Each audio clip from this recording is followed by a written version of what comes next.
Thank goodness for the invention of an outdoor jacket, because the pastel sky over Dartmoor is full of clouds that could throw absolutely anything at me today.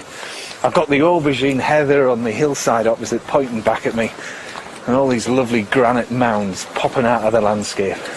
There's a wonderful granite tor as well, just sitting very proudly on the top of the hill up on the horizon.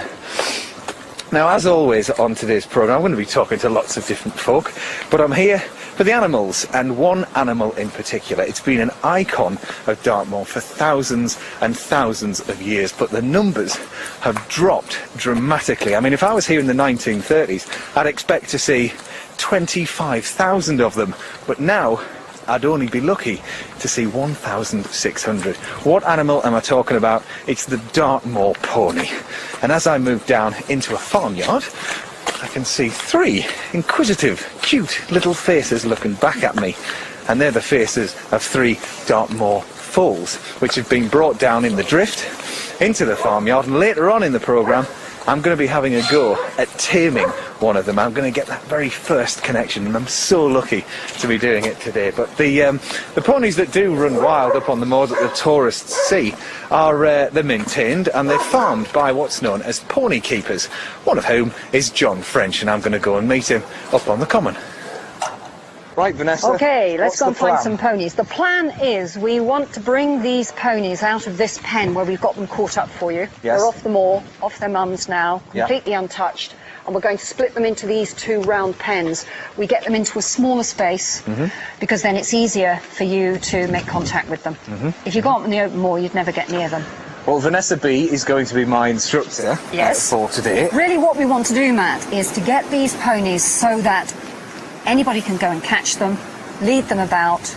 But the thing is about these ponies is they've never been handled before. Right. What you're going to do is you are going to be the first person to do all those things. Okay. And I'm going to help you through it. I'm going to coach you through that. Well, we're standing at the gate now. We're just about to open it. If you want to open the gate, we're going to select your Are we just going to let them out into Open the the yard? gate, yep. There's your pony. Come on then. We've got a lovely... That's Matt's pony. A dark there brown you go. one first That'll of all. do. We This can is it. close the gate. This is your pony. The first one out is mine. That's how we've chosen it. Right, Phil, I'll get the gate your there. choice, Matt, to have a working name for this pony because many of them aren't named. There's our pony. Let's just put it in this small pen for the moment. Let me think of a nice name. I bet Choco is always used, Choco. isn't it? Right. The pony's called Choco. We just have a working name because sometimes we're doing maybe 20 ponies a day. Right. So if we give them a working name, we're able to identify them as we go along. Okay. So what we want you to do with Choco, first of all, is to get a rope around the pony's neck. All right? It's really a loop round a stick that's about 6 foot long. Okay. So that's the first thing that's going to happen. Right. All right? Okay. Now, this is actually a very old method. It's called the Jeffrey method of horse handling, and I discovered it in Australia. The Jeffrey method? The Jeffrey method.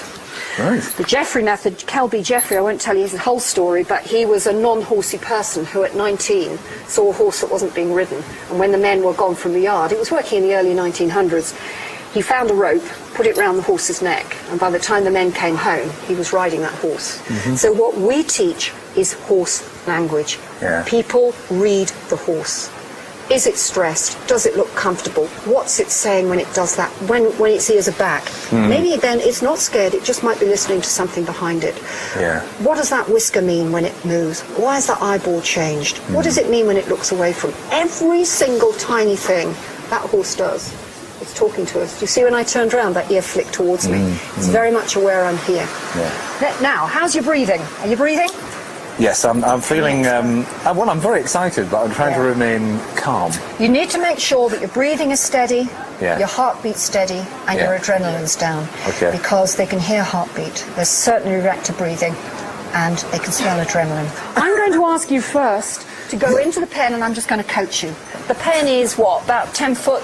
Yeah. 10 foot across. Okay. All I want you to do is to meander around that pen. Okay. You're going to ignore the pony. He is just going to move around you. Okay. Okay, I'm going to bolt it behind you. Right. Because if things get active, we actually don't want the pony busting out of the pen. We want you to stay in there with it. So Okay, so I'm now inside the pen. I've got a helmet on and a pair of gloves as well. Good. And off I go. I'm just going round in an anti-clockwise direction. So you're going to move smoothly, and you're going to behave as if the pony isn't there, and you're just going to wander around as if you own that space. As if you know that space, it's all yours, and that when the pony must move out of your way, you're not moving out of the pony's way. The Choco at the moment is a lot more alert now than she was when I first came in. It is a she, isn't it? Just Oh, dear. All right, okay. Nobody's actually had a look. When they're Choco's that kind of fluffy. stopped there, so I'm just going to... Good, you can change direction. Okay, so round I go clockwise.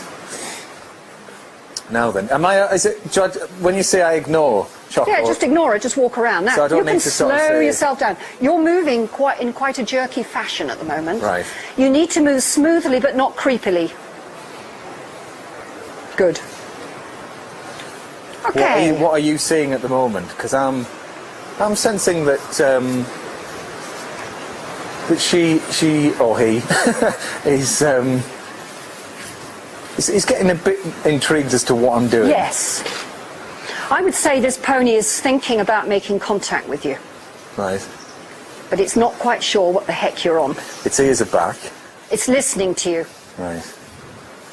What I suggest we do now is you take your rope and your stick, Over the top of the pen, yes. I'll just make and when you sure get an opportunity, like is going to come up in a minute, Yeah. you're going to fish that over there's an opportunity. The pony is now side on to you, Okay. and just now don't be predatory I'm a in bit the way. Yeah, I'm creeping up a bit. Yes, but there's your opportunity. Go quietly, quietly, quietly. Keep going, keep going, keep going, keep fishing. There you There we go. So I've now, got the stick that's lovely. over. Pull that stick out. It's a bit Yeah, that's great, good. there now. And I'm Now, just if you pull that rope unraveling tight the before rope it away flops from down me. over her ears, Let's get the stick that's out. beautiful. All right, then don't you worry. What When you're happens ready, you're going to start putting a little pressure on that rope, asking that pony to come to you. What you're actually aiming to get is for that pony to look at you, now? Okay. to notice your existence and to acknowledge who you are. Now, don't release while that pony's pulling away. It's important that you... There. Hey, That's now. what you're looking for. Hello. You're looking right at me now, aren't you? Good. I'm chewing away, so not too distressed. That's good. When they chew, it means they've released their jaw, which shows they're relaxed. Hello. Okay, so- You're a bonny one, aren't you? I feel like Yes. it's a girl, don't you? I do, It's yeah. too pretty for a boy, isn't it? Yeah. really? No, it's beautiful. Little rusty part to the end of its nose, black up between the eyes, but all dark shades of brown. Hello. Beautiful. Autumn colours. All right. Now, because that pony's looking at you so nicely, Yeah, why you don't are, you aren't you? just very gently offer your hand and see what happens? She's having a think about She is. coming towards the palm. I'll just do it one more time, up to its nose. Move in, see if you can start to rub her face. Okay. And when you touch, keep coming away, going in, rubbing the face again. Just getting her used to a human touch. Because remember, she's only ever been touched by another horse. Yeah. See if you can come up to the cheek. That's lovely. So is this the first time that she'd have This been is the touched? first time she's been touched. Now Just these... making contact with my index finger, and I'm just Beautiful. stroking the side of her mouth, just But on look her at, left look side. at your body language. It's relaxed. You're smiling. Yeah. So she's happy. There now. You've got a good way and the pony knows that. Some people need a little more coaching because maybe they're not used to being around such big animals. Yeah, yeah. Do you know, it's funny because I train sheepdogs, and it's a Oh, very right. sort of similar thing because every dog is so different, Yes. and once you get into their mindset and what's making them tick and what Yeah. they like and what they don't like, then, you know, it's half the battle really, isn't it? It's incredible to be in a pen with a Dartmoor pony that is effectively wild, just come off the moor, first time in, and just to be the first person that is ever made contact with. That's lovely, isn't it?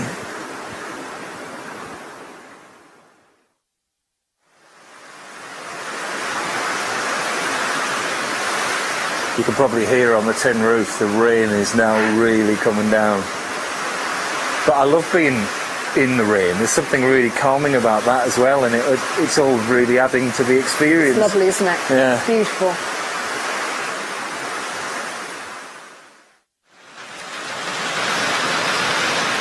Well, Drew, the weather hasn't subsided, but I'm not feeling down at all because what an unbelievable experience. I mean, our listeners will have heard an edited version. It took about half an hour. Yeah. But I mean, if you are an animal person, the experiences don't come much better than that. To be the person that is given Choco just behind us, who's equally as appreciative of the whole thing, but you know, for Choco to have had that first human touch, and for me to have delivered it, is just an experience that I will never forget, and Choco will never forget, and that's the important thing, because that initial contact is so important. You've hit the nail on the head. That first contact with a pony is so important, because you're setting it up for life. That is going to be someone's riding pony. That's what we're going to put a 5, 6, 7-year-old. And I don't want to put my child on a pony that's got all sorts of emotional baggage on it. I want its first experience to be a really happy experience with people, and it does have a lasting impression. Yeah. So the process, Drew, of what I've been involved with today really helps the Dartmoor ponies, because it's given them extra value, it's given them another use. Most definitely. If we don't handle the foals, then let's say typically what happens, if they go to market, there's a glut of foals that go into the market. The buyers can really name their price, because changes in legislation have affected the number of people that are coming to buy because of transport laws. And if we don't handle them, the handling process today has probably added in the region of £100–120 to that pony at this age. So here we have a 6-month-old foal that, untouched, would be going for about 40 guineas. He'll go on the sales list for £175. So you've not only added financial value, but the most important thing that you've done is put a layer of handling on that pony that gives it the best possible start. I would agree. Yeah. I really would. And, you know, to have found out during the programme all about the Dartmoor pony, and to have experienced what I've experienced, you find out why they are so special. And, you know, let's just keep our fingers crossed that in the future they'll be running around on Dartmoor for many more years.